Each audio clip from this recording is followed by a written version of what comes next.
Bonjour à tous et bienvenue pour ce 9e épisode du Chaka Concept Podcast. Alors, ce podcast aujourd'hui remplacera les vidéos de ce soir. Alors, premièrement, une petite intro. Vous pouvez, encore une fois, je vous rappelle, me suivre sur Instagram. Donc, @Chaka Concept. Pour avoir plein d'informations sur qu'est-ce que je mange, des exercices, des petits conseils. Chaque jour il y a une petite vidéo, une photo avec un conseil, quelque chose qui peut vous servir dans la vie de tous les jours. Donc ça c'est pas mal. Deuxième point, c'est que mon blog CrossFit, je suis assez content des visites qu'il y a sur ce blog, donc de plus en plus, ça c'est vraiment bien. Je pense que les régionales, donc les qualifications pour les CrossFit Games, ont beaucoup aidé ils sont pour beaucoup dans l'augmentation des visites de ce blog. Et si vous voulez des articles et beaucoup d'informations de qualité et plus détaillées, ce sera intéressant d'aller jeter un petit coup d'œil là-dessus. Donc j'écris des articles qui sont à mon sens de mieux en mieux et de plus en plus détaillés et surtout qui répondent de plus en plus à vos demandes. Donc ça c'est aussi très important. Je prends en compte ce que vous aimez le plus, par exemple, je vois les statistiques, je vois si vous aimez plus, je sais pas, le strongman, je vais me diriger vers le strongman. Si vous aimez beaucoup des conseils sur les compléments alimentaires, je vais me tourner vers les compléments alimentaires. Donc pour ça vous pouvez être c'est garanti que j'écoute vos désirs. En plus, j'ai évidemment une adresse mail et vous pouvez me contacter évidemment si vous voulez en savoir plus sur un sujet. Je ferai volontiers un article là-dessus, surtout que si quelque chose vous intéresse, il y a fort à parier que beaucoup d'autres personnes pourront être intéressées par le même sujet. Donc ça c'est tout bénef pour vous et pour les autres. Troisième point, j'ai réouvert un Tipeee, donc c'est tout simplement une plateforme de soutien. Le fait que mes vidéos, mes podcasts, etc. me prennent beaucoup de temps et j'ai de plus en plus de dépenses par rapport à ça. Donc là j'ai fait un Tipeee, c'est pour si toi tu écoutes ça ou je sais pas, que ça soit des podcasts, des vidéos, que tu regardes ça régulièrement, tu peux te dire je vais pourquoi pas le soutenir dans sa démarche, sa démarche de partage d'informations et dans ses recherches. Donc là, pour te donner une idée, mes prochaines dépenses seront évidemment l'abonnement à SoundCloud Pro. Pourquoi est-ce que je prends ça? Tout simplement parce que sur la version gratuite, vous pouvez uploader seulement une certaine quantité de podcasts. Donc là, mes 3-4 premiers podcasts sont déjà... vous pouvez plus les lire tout simplement parce que je suis limité par ce manque de mémoire.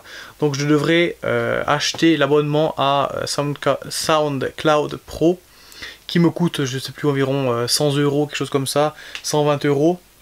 Donc j'ai ça à payer. Ensuite j'ai un abonnement pro sur WordPress pour mon site de CrossFit qui est évidemment à payer également, donc pour l'année prochaine. Donc ce sont des dépenses qui s'accumulent au fur et à mesure et pour vous donner un travail de qualité et des informations de qualité et qui restent dans le temps, surtout sur SoundCloud. J'ai besoin d'investir, j'ai besoin de payer certaines choses qui sont pas gigantesques certes, mais dont je serais très content d'être soutenu pour ce genre de choses. Donc voilà la raison pour laquelle j'ai ouvert un Tipeee. Donc vous pouvez trouver ça dans la description, que ce soit sur YouTube ou sur SoundCloud. Et si vous allez directement sur Tipeee, vous tapez Chaka Concept et vous trouvez ma page et les raisons pour lesquelles j'aurais besoin de soutien. Voilà pour cette intro qui était un peu longue. On va tout de suite passer au podcast et donc aujourd'hui on va tout simplement parler des poids libres ou des machines. Donc globalement, est-ce que vous devez utiliser plutôt une machine plutôt que des poids libres, haltères, barres, etc. Alors premièrement on va poser un peu les bases parce que évidemment les poids libres ne peuvent pas en guillemets être mauvais.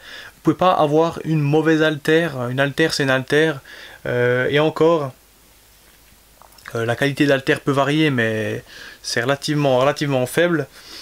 Donc dans un monde idéal, dans notre monde idéal d'aujourd'hui, une bonne machine et des poids libres doivent répondre à différents critères pour être intéressants, pour être optimaux.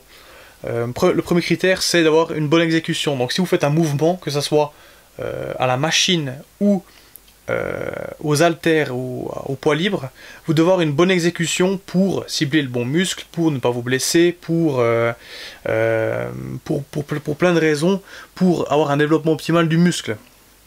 Donc évidemment que la machine soit bonne ou pas bonne, que le poids libre soit bien ou pas bien, vous devez avoir une bonne exécution et une bonne compréhension du mouvement pour faire un mouvement optimal et utile. Donc ça c'est la première base sur laquelle on va se reposer. Donc là on est en train de créer un peu le socle du podcast. Donc je pose les bases qui doivent être acquises pour ensuite parler de la suite. Le deuxième point, c'est tout simplement d'avoir une bonne amplitude. Encore une fois, on est tous différents.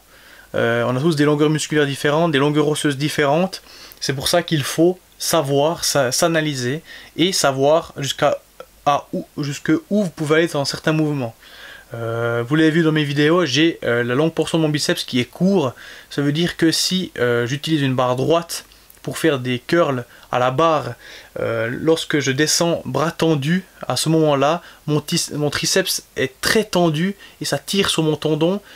Et si je fais cet exercice, même très léger en série de 20, le lendemain, je sentirai mon tendon qui sera enflammé, je serai pas loin de la tendinite, voire de la blessure.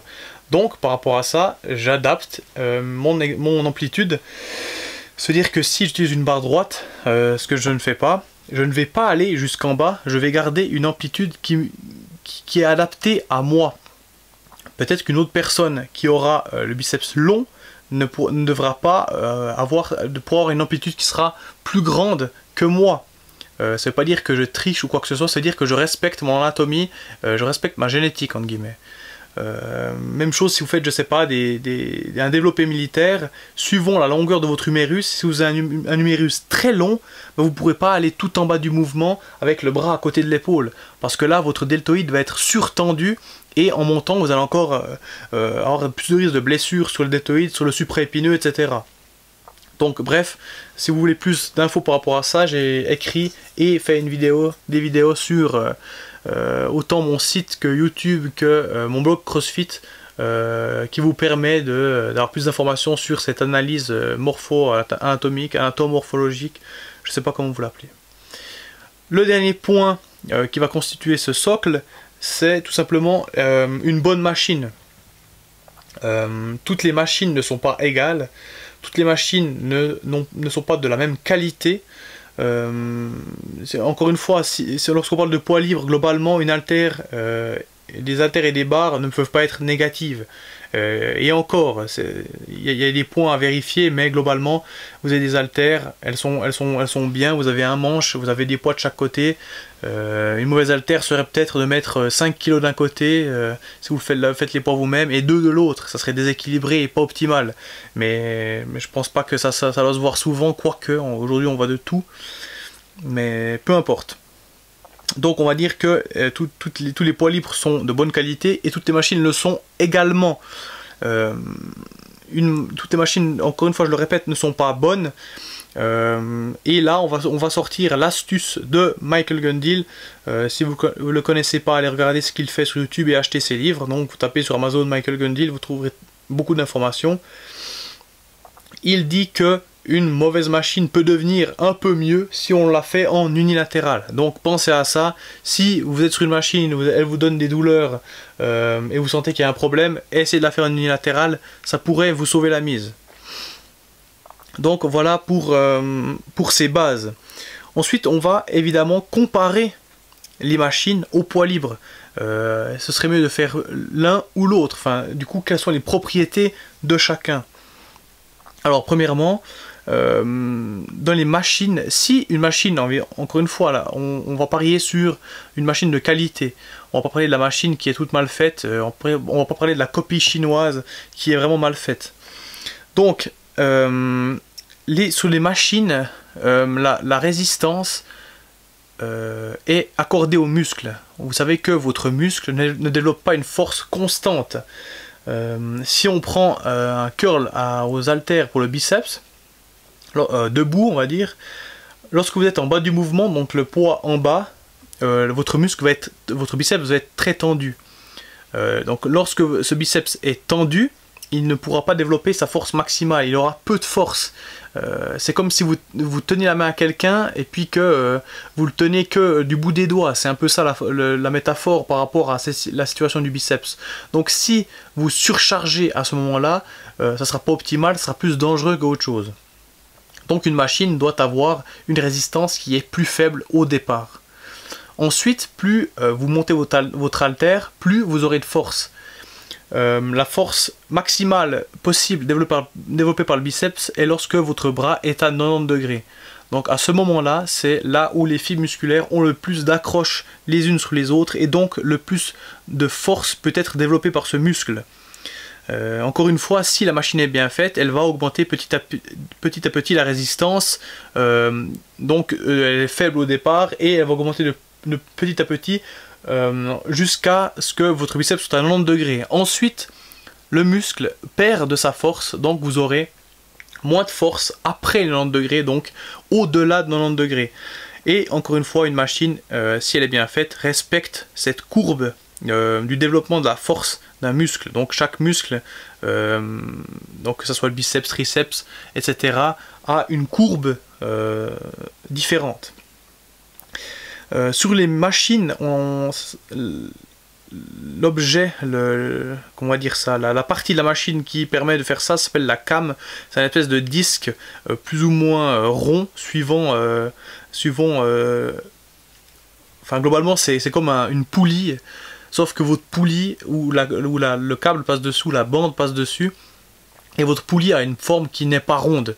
La forme, enfin le fait que la forme ne soit pas ronde fait que ça module la résistance. Donc c'est ça qui fait moduler la résistance développée par la machine. Donc mieux elle est faite, mieux votre développement musculaire sera et plus vous respecterez votre courbe de force. Donc ça c'est un point pour une bonne machine. Il peut aussi avoir, par exemple si vous avez une chest press, si lorsque vous poussez, vos bras s'écartent de votre corps, que votre machine est divergente, ça va pas aller du tout, dans le sens ça respecte pas du tout la trajectoire de contraction d'un muscle.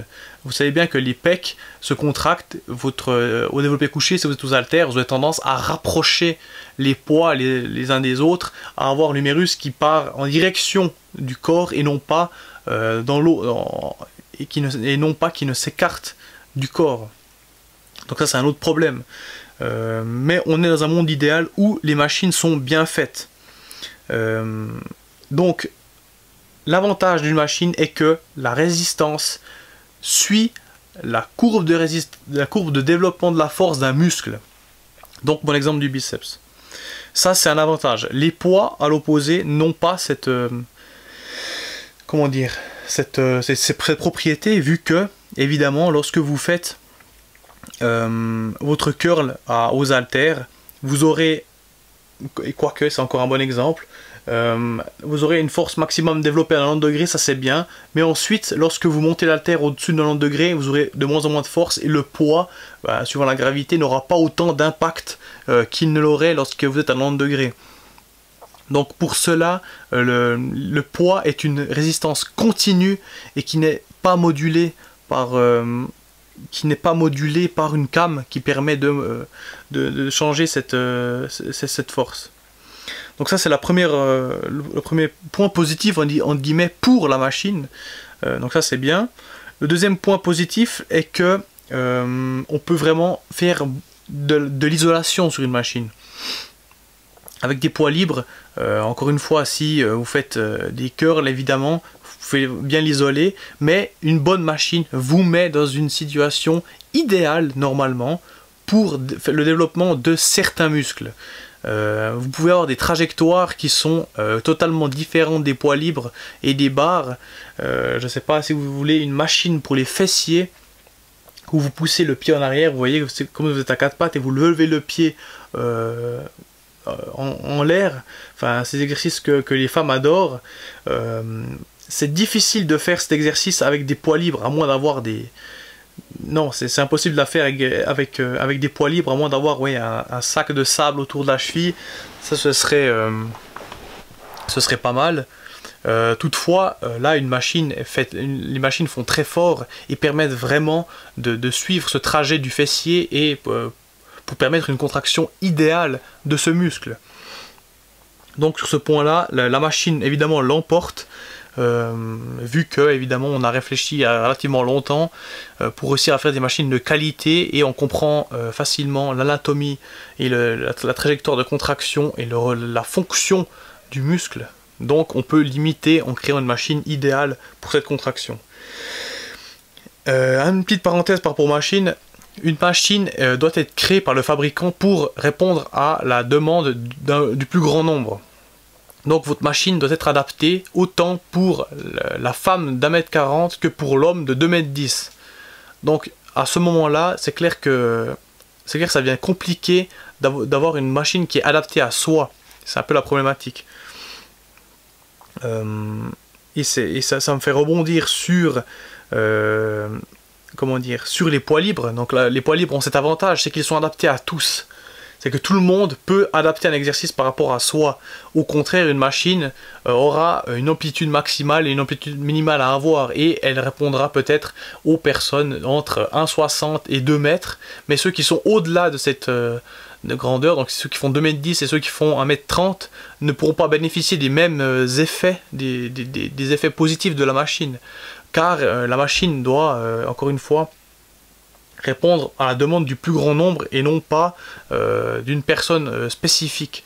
À part si vous faites des machines sur mesure, évidemment, mais je pense pas que beaucoup font ça.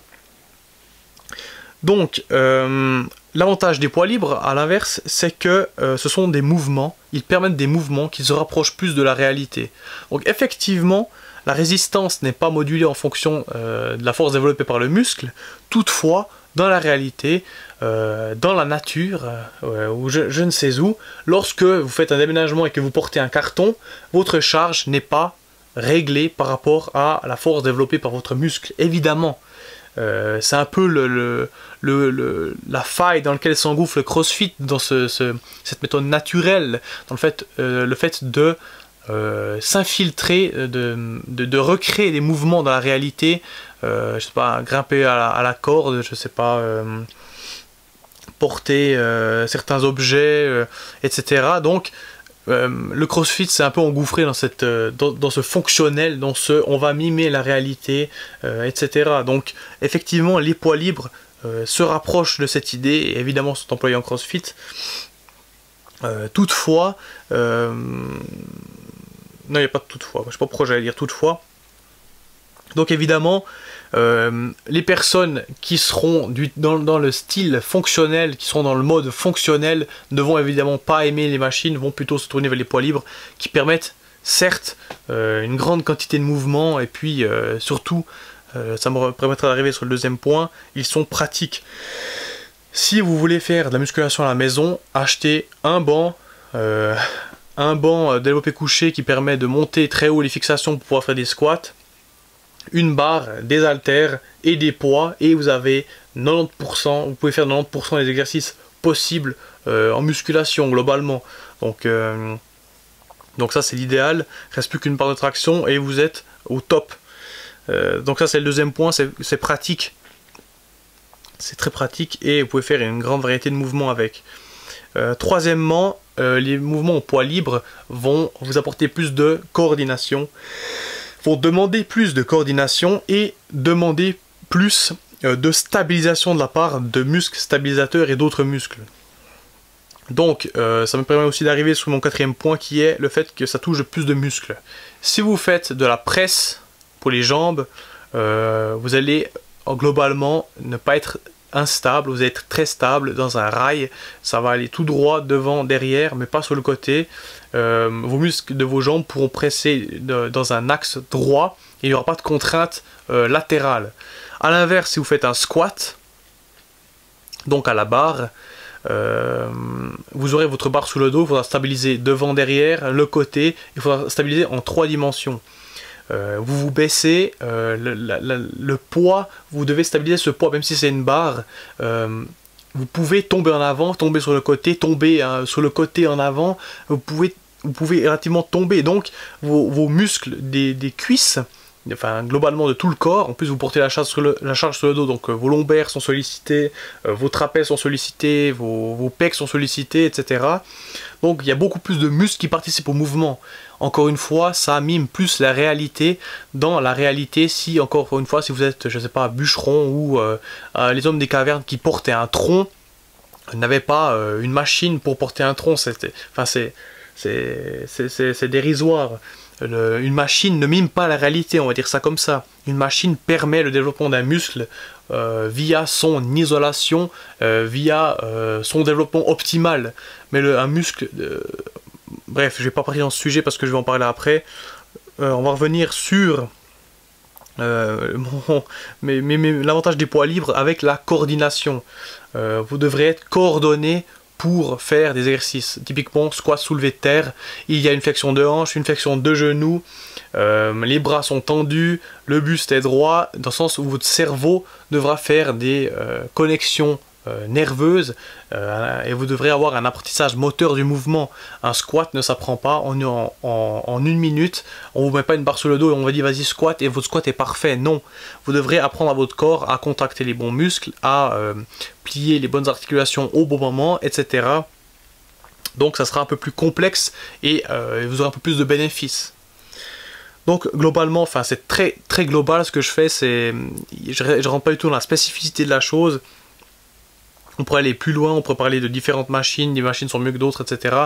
Je vais rester dans un monde hypothétique où toutes les machines sont bonnes, parce qu'évidemment, je pense qu'il y a bien 80% des machines qui sont créées qui sont mauvaises, dans le sens qu'ils ne respectent pas ce qu'il faut respecter pour qu'elles soient sécuritaires et optimales pour le développement musculaire.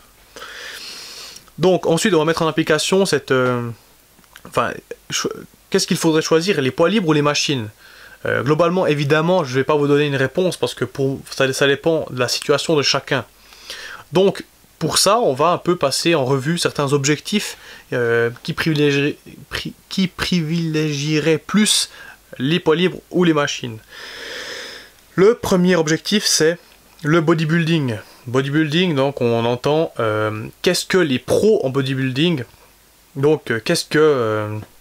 les pros aujourd'hui, je sais pas, Kai Green, Ryan Terry, Steve Cook, comment s'entraînent-ils?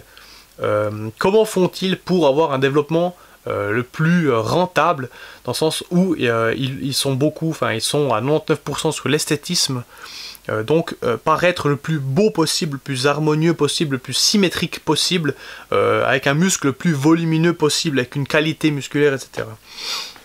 Comment s'entraînent-ils? Eh bien globalement, certes, ils ont certainement commencé par des poids libres, mais il y a un grand travail avec les machines. Donc moi je dirais que 90% de leur travail est fait avec des machines, donc soit machines, et on va dire on met poulie dans le pack machine. Pourquoi utilisent-ils ces machines? Tout simplement pour affiner le mouvement, pour travailler sur même une partie de muscle. Par exemple, le plus complexe je trouve c'est le dos. Donc ils travailleront sur des petits détails. Allez, je vais essayer de renforcer, je vais essayer d'augmenter le volume de mon infraépineux avec le volume du grand rond pour que ça fasse un équilibre, etc. Évidemment, ils peuvent faire ça car il y a des années et des années d'entraînement où ils ont une énorme masse musculaire et une fois qu'ils ont leur masse, on va dire de croisière, ils vont affiner certains détails pour être de plus en plus symétriques et répondre aux différents critères qu'on leur demande lorsqu'ils monteront sur scène.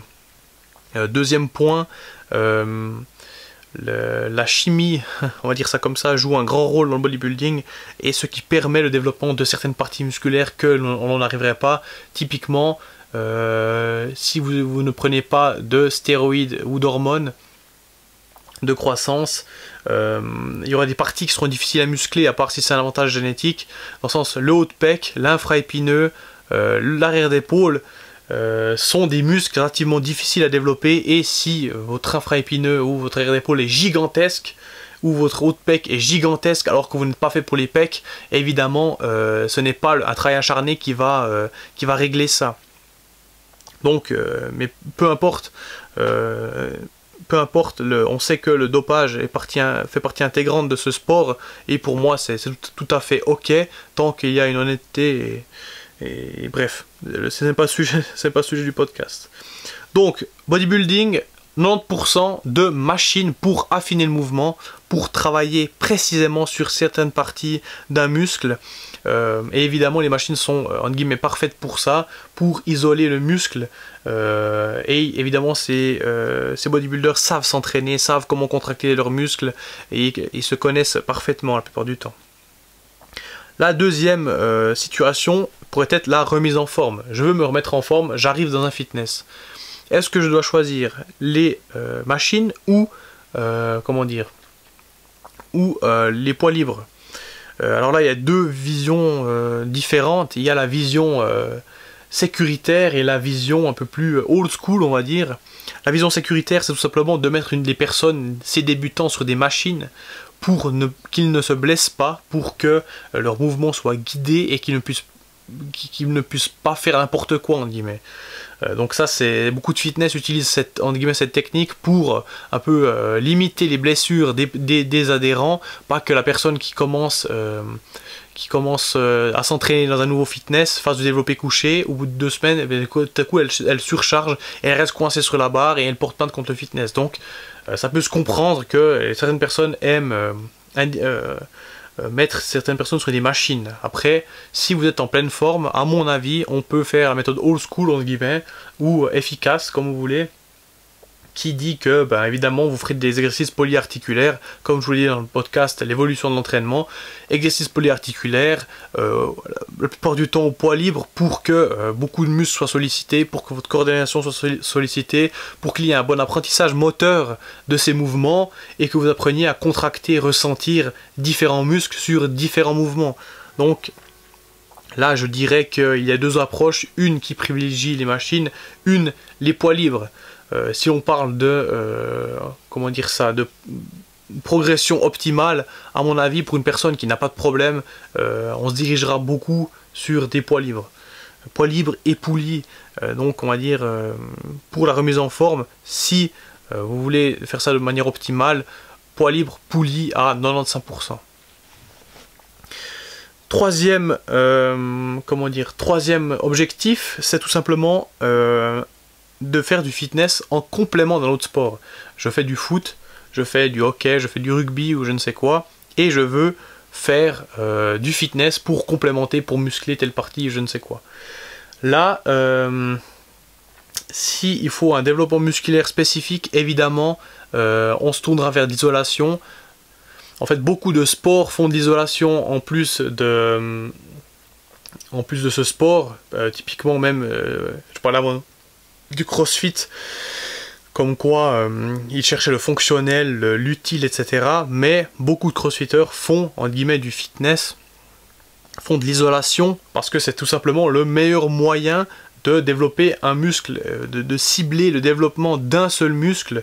Par exemple, je ne sais pas si vous vous rendez compte que sur un snatch, vous n'avez pas assez de grand dorsal. Votre grand dorsal ne permet pas de stabiliser la barre lorsque elle est en dessus de votre tête.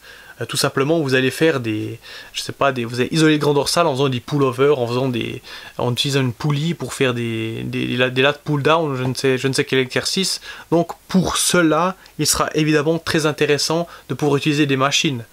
Vu qu'elles sont, sur le papier, on va dire, on est dans un monde idyllique, hein, vu qu'elles sont idéales pour l'isolement musculaire. Donc voilà, je crois qu'on en est pas mal. Donc évidemment, je ne vais pas vous dire quel est le meilleur outil pour que ce soit les poids libres ou les machines. Vous l'aurez compris, cela dépend de la situation, cela dépend de votre objectif, cela dépend de votre état de forme, cela dépend de beaucoup de choses.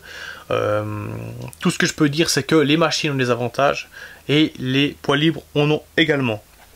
Évidemment, si on est dans un monde, on a créé dans ce podcast un monde idyllique où les machines sont très bien, où tout le monde sait exécuter ces exercices. Je vous rappelle que la réalité n'est pas aussi idéale. La réalité est la suivante. Beaucoup de personnes regardent une vidéo YouTube et pensent être des experts. Donc on voit de plus en plus de mauvaises exécutions ou même d'exécutions dangereuses qui ne répondent pas du tout comment dire, à l'idéal du mouvement en musculation. Donc on va développer couché très partiel où la personne veut soulever le plus possible. Du coup, plus elle met de poids, plus le mouvement est court, plus l'amplitude est réduite. On voit vraiment de tout. On voit certaines personnes avec un biceps court avoir des amplitudes maximales et on sait que tôt ou tard il y aura une lésion à un tendon, une lésion ou une tendinite ou quelque chose. Et à l'inverse, on voit également des machines qui sont tout simplement mal faites, où vous vous mettez dessus. Si vous avez de l'expérience, vous vous mettez dessus, et vous sentez tout de suite qu'il y a quelque chose qui ne va pas, vous sentez tout de suite que vous n'avez pas contracté votre muscle, vous sentez tout de suite que la direction de la machine, comment dire, le sens, la direction de la machine ne correspond pas à votre contraction musculaire et qu'il y a un gros problème. Donc soyez attentifs, voilà, on va conclure avec ça, soyez attentifs à vos exécutions, votre amplitude, et surtout soyez attentifs à utiliser correctement les machines, et surtout renseignez-vous un peu, savoir si la machine est bien pour vous ou pas. Je vous rappelle que si vous faites un exercice et que vous avez des douleurs, je parle pas de courbatures sur le muscle, je parle de si vous avez des douleurs au tendon, vous faites des biceps, vous faites les pecs, vous sentez que c'est le tendon qui vous fait mal le lendemain, c'est que votre exécution n'est pas bonne, c'est que votre amplitude n'est pas bonne, c'est que le mouvement n'est pas adapté à vous, c'est que la charge n'est pas adaptée à vous. Vous pouvez avoir mal une fois parce que c'est la première fois ou je ne sais quoi, mais si chaque fois que vous avez des courbatures c'est le tendon qui vous fait mal plus que le muscle, il faudra changer quelque chose. Donc je vous invite à vous renseigner, à faire appel à un coach pour qu'il vous donne des conseils pour ne plus avoir mal et surtout ne pas vous blesser. Je vous rappelle que si le fitness est bien fait, il y a de fortes chances que vous ne vous blessiez pas. Donc un bon échauffement, une bonne exécution, avec de bonnes amplitudes, avec des exercices qui sont adaptés à vous, avec des charges qui augmentent progressives suivant les années, après des années d'entraînement, et normalement, il y a très peu de chances de se blesser. Lorsque vous faites de la presse dans un sens, il n'y a pas de problème. C'est pas comme si vous faisiez du foot et que en plus de presser, il y a un type qui vous arrive dessus, qui vous tacle et c'est largement plus susceptible de se blesser en faisant un sport collectif ou je ne sais quel sport plutôt que de la musculation. Donc pensez à ça, prenez du plaisir à l'entraînement. Et évidemment, si vous avez des questions, réflexions sur ce podcast, c'est avec plaisir en commentaire, c'est avec plaisir en message privé, même si vous avez un commentaire à me faire. Encore une fois, c'est traité relativement rapidement. Je peux pas me permettre, je vais pas faire un podcast de 3 heures sur les poids versus les machines. On a pris les grandes lignes, on a fait un podcast, j'ai pris les grandes lignes et j'ai fait un podcast par rapport à ça. Je pense que ça peut déjà vous aider. Et si vous voulez plus d'infos, je sais pas, sur les machines, sur quelle machine est bien, quelle machine n'est pas bien, qu'est-ce qu'une mauvaise machine, je ne sais quoi, vous pouvez m'écrire pour montrer votre intérêt par rapport à ce sujet. Et je me ferai un plaisir de développer le sujet ou juste de répondre à votre question en privé si c'est intimement personnel. Bref, c'en est tout pour ce podcast. Merci d'avoir écouté. On se dit, là, ce podcast remplace cette vidéo de mardi. On se retrouve évidemment vendredi pour une nouvelle vidéo. Et évidemment, si vous avez des idées de podcasts, des idées de vidéos, des idées d'articles, des commentaires, c'est avec plaisir que je les reçois. Pensez à mon blog CrossFit qui sera en description. Pensez à ma page Tipeee qui sera également en description. Et je vous dis à dans quelques jours pour une nouvelle vidéo. Ciao!